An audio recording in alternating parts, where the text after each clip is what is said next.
샬롬. 오늘도 주 안에서 기쁨 넘치는 하루 보내시는 사랑하는 꿈의 가족 되시기를 축복합니다. 제가 지난주 한 청소년 아이와 상담을 하던 중에 한 아이가 이런 고백을 했습니다.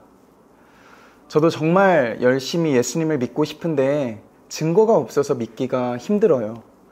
그냥 제 눈앞에 딱 나타나 주셔서 내가 이렇게 살아있다, 이 한마디만 해주시면 제가 진짜 열심히 예수님을 믿을 수 있을 것 같아요. 이런 고백을 하더라고요. 그러나 이 아이만의 고민은 아닌 것 같습니다. 오늘 이 말씀을 들으시는 우리 성도님들 중에도 나의 믿음에 대해서 진지하게 생각을 해보셨다면 누구라도 이 고민을 한 번쯤은 해보셨을 거라 생각합니다. 내가 원하는 결과대로 삶이 이루어지지 않았을 때, 여전히 막막하고 무너지는 상황과 환경 속에서 흔들리고 있는 우리의 믿음을 바라보면 어떠십니까? 왜 나는 좀 더 굳건한 믿음을 가질 수 없을까? 왜 나는 더 확신 있게 주님을 믿지 못할까? 그런 신앙적인 고민들도 많으실 것입니다. 여러분, 여전히 불안하고 낙심되는 우리의 상황 속에서 어떻게 하면 이제 주님이 하신다는 분명한 믿음의 확신을 갖고 우리가 살아갈 수 있을까요? 오늘 본문에서는 마가가 예수님의 마지막 일주일을 기록하고 있습니다. 예수님께서 저주하셨던 무화과가 말라 있음을 보면서 베드로가 예수님께 그 결과를 이야기하는 장면입니다. 21절을 보니까 이렇게 기록되어 있습니다. 베드로가 생각이 나서 여짜오되. 전날 아침에 주님이 저주하신 것을 분명히 들었지만 그 순간에서는 주님의 말씀을 중요하게 생각하지 않고 있었다는 것을 알 수 있습니다. 아, 주님, 그러고 보니까 어제 그런 말씀을 하셨네요. 진짜 이루어졌네요.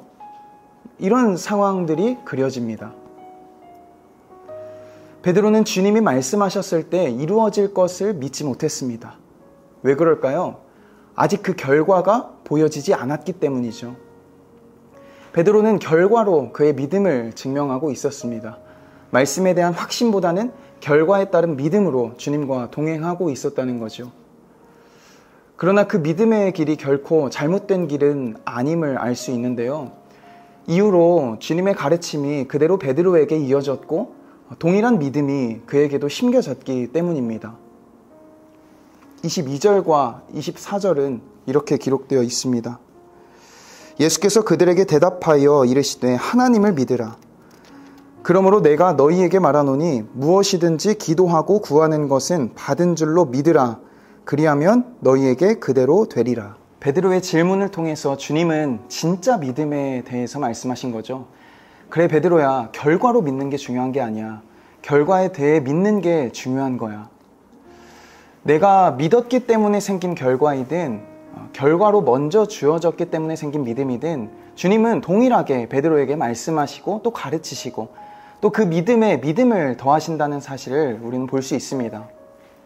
여러분, 우리의 믿음에도 종류가 있습니다. 다 똑같이 하나님을 믿는 것처럼 보여도 믿는 과정들이 사람마다 조금씩 다르다는 것을 우리는 삶을 살아가면서 볼 수 있습니다. 어떤 성도님들은 눈에 보여지는 결과가 있을 때 믿음의 길을 걷기 시작하시는 분도 있습니다. 하나님 보여주세요. 나타나 주세요. 나에게 능력을 보여주세요. 네, 그러면 믿겠습니다. 반면에 아직 어떤 결과가 나오지도 않았는데 이미 믿기로 결단하고 또 믿음대로 행동하시는 분들도 많이 계십니다. 여러분의 믿음의 모습은 어떤 모습입니까? 물론 두 믿음 모두 훌륭한 믿음입니다. 하나님은 어떤 방법으로든지 그 사람이 하나님을 향한 갈망과 마음이 있으면 분명히 찾아오시고 하나님의 섭리를 보여주십니다. 귀신 들린 아이의 아버지가 자신의 믿음 없음을 솔직하게 고백하고 주님께 믿음을 구했던 것처럼 믿음은 구하는 것이기 때문에 구하는 대로 하나님은 분명히 그 믿음의 결과를 나타내신다는 사실을 꼭 기억하시길 소망합니다. 그러나 중요한 것은 우리가 조심해야 할 믿음의 모습은 따로 있다는 것입니다. 그것은 바로 결과가 이미 나타났음에도 과정을 계속해서 증명하려고 하는 믿음입니다. 오늘 말씀 후반절을 보니까 이 모든 기적들이 무슨 권위로 이루어졌는가를 물어보는 대제사장들과 서기관 또 장로들의 모습을 볼 수 있습니다. 이들을 향해서 주님은 지혜롭게 대처하시는데 결국 예수님은 이들에게 아무 말도 하지 않기로 결단하시죠. 이들에게는 믿음에 대해서 더 이상 가르칠 필요가 없었기 때문입니다. 어떤 결과로 주님의 존재를 아무리 나타내도 이들에게는 믿음이 생길 틈이 보이지 않았기 때문이죠. 끝까지 의심하고 끝까지 증명해내는 것이 이들의 목적이었기 때문에 이게 얼마나 안타까운 일이었는지 모릅니다. 여러분, 혹시 이들의 모습이 오늘날 우리에게는 없을까요? 사실 저는 마가복음 11장 말씀을 쭉 묵상하면서 불편한 감정이 사실 좀 들었습니다. 11장 상반부를 보면 예수님이 타고 갈 나귀를 제자들이 구해오는데 예수님이 건너편 마을로 가서 매여있는 나귀를 풀고 끌어오라고 하십니다. 사실 이 행동은 윤리적으로 맞지 않는 행동입니다. 도둑질이잖아요. 저는 이런 예수님의 모습이 사실 조금 불편했습니다. 또한 열매 맺을 때가 아닌 무화과 나무를 열매가 없다고 저주하시는데 이 말씀도 좀 불편하지 않으세요? 근데 실제로 이 11장 구절들은 많은 불신자들로부터 의심케 하는 구절들로 알려져 있습니다. 왜 예수님께서 그러셨을까요? 너무 배가 고프셔서? 아니면 곧 있을 십자가 죽음이 임박하자 너무 두려워서 그러셨을까요? 심지어 세계적인 위인으로 알려진 슈바이처 박사 또한 역사적 예수에 대한 탐구라는 책에서 무화과나무 사건은 예수님이 임박한 십자가 죽음에 대한 극심한 스트레스로 나타난 결과다라고 정의를 하고 있더라고요. 어떻게 보면 이 해석이 인간적인 예수님을 더 잘 이해할 수 있는 문장일 수도 있겠다라는 생각도 해봅니다. 그러나 여러분, 여기서 우리가 중요한 것을 놓치면 안 됩니다. 이미 주님께서는 십자가 죽음으로 우리를 영원한 생명으로 살리셨고 또 3일 후에 부활하셨습니다. 그 사실을 오늘날 우리에게 이미 보이셨죠. 이미 십자가 사건을 우리에게 나타내셨고 부활을 보여주시고 말씀하셨는데 우리는 여전히 믿음의 해석이 필요하고 보이는 것을 믿으려고 하는 그런 연약한 믿음이 존재합니다.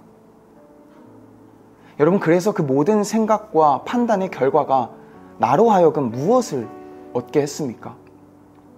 저와 여러분이 여전히 믿지 못하고 의심하는 것들로 인해서 결국 우리가 얻은 결론이 무엇입니까? 삶이 더 평탄해지고 모든 문제가 해결되셨습니까? 주어진 상황에서 우리가 그저 의심으로만 끝난다면 그것보다 안타까운 일이 어디에 있겠습니까? 사랑하는 성도 여러분, 우리의 믿음에도 이 질문을 적용해 보십시오. 나의 믿음은 과정에 따른 믿음인가? 아니면 결과에 따른 믿음인가? 그 질문에 대한 대답으로 오늘 예수님께서는 제자들에게 이렇게 말씀하십니다. 받은 줄로 믿으라. 믿음은 방법을 요구하지 않습니다. 어떻게 믿어가 아니라 그래도 믿음입니다. 그래서 믿음입니다. 보이지 않기 때문에 믿음인 것입니다. 주님은 오늘 제자들에게 그 사실을 분명하게 말씀하고 계신 거예요. 그래서 24절에 이렇게 말씀하시잖아요. 그러므로 내가 너희에게 말하노니 무엇이든지 기도하고 구하는 것은 받은 줄로 믿으라. 그리하면 너희에게 그대로 되리라. 사랑하는 성도 여러분, 하나님이 이루실 결과를 먼저 바라보시길 소망합니다. 보이지 않아도 제자들처럼 주님 곁에 그저 꼭 붙어 있으십시오. 믿음의 결과에 따라 움직이는 신앙이 아니라 나의 생각보다 앞서 계신 주님을 바라보시길 소망합니다. 나의 뜻보다 앞서 계시는 주님을 의지하십시오. 그럴 때 주님은 반드시 일하십니다. 주님은 반드시 이기게 하십니다. 주님은 반드시 믿음의 결과를 보여주실 것입니다. 그 믿음으로 끝까지 승리하는 모든 꿈의 성도님들이 되시기를 예수님의 이름으로 축복합니다. 기도하겠습니다. 살아계신 아버지 하나님, 오늘 주님의 말씀을 기억하며 나아갑니다. 우리의 믿음의 모습을 돌아보며 주님은 이미 죽음과 부활로 우리에게 영원한 생명을 약속하셨음을 기억하길 원합니다. 나의 생각보다 나의 뜻보다 앞서 행하시는 주님을 우리가 늘 의지하며 끝까지 믿음 갖고 승리하는 사랑하는 모든 꿈의 성도들 되어질 수 있도록 주님 인도하여 주옵소서. 반드시 나의 삶에 선하게 일하시고 역사하시는 주님을 오늘도 우리가 바라봅니다. 상황과 환경에 지지 않고 선한 길로 끝까지 나아가는 우리의 믿음 될 수 있도록 주님 붙들어 주옵소서. 감사드리며 거룩하신 예수 그리스도 이름으로 기도드립니다. 아멘.